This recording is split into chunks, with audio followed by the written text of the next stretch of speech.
tough economy, many people are looking for some solid job security. And if you own your own, or you're in your own industry rather, and maybe you're thinking of trying something new, but you're not really sure what to do, is it time to launch a new career? Perhaps that's what you're asking yourself. Well, here now to tell us more about this is Randy Bussin. She is a career coach, president and founder of Aspire Career Coaching. And I guess the first thing for a lot of people, especially if they've just lost their job, is there are a million thoughts in your head.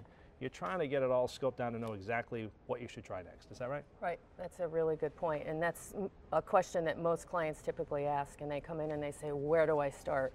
So I think the first thing to think about in a career reinvention or a career transition is you need to take a look inside. You need to step back from your busy, crazy life and really do some self-reflection and really think about, what has worked for me in the past, what have I liked, what have I disliked, what are my passions. And there's a lot of parameters to look at when you go through a career reinvention, but there's a couple that you really need to look at.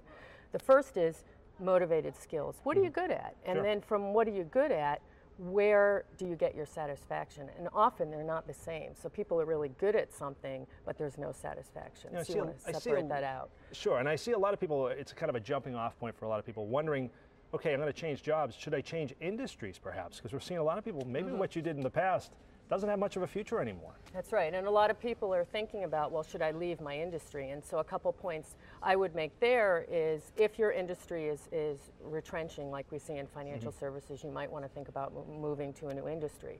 If there's a conflict between what you want to get out of your industry or your job in terms of values and the industry, well, maybe it's not a good fit.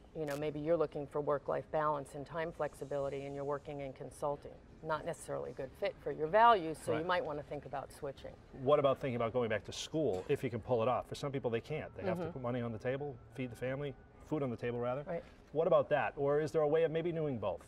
Getting a new job and maybe doing the college thing part-time or a new degree? Absolutely, great point. So for most people switching careers, going back to school full-time really doesn't make sense, especially if you're in your late 30s or 40s. So a couple ways that you can get the training that you need to reinvent is to consider a school like BU that has Metropolitan College or any school that has a continuing ed program or professional studies, getting a certificate so you can go at night.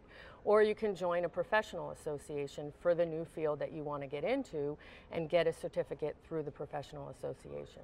I would assume you're a very busy woman, want to keep you working hard to get people some jobs and some new careers. Thank you very much. I appreciate it. Randy Bussin, we appreciate the advice, and I'm sure a lot of our viewers do as well. Thank you very much.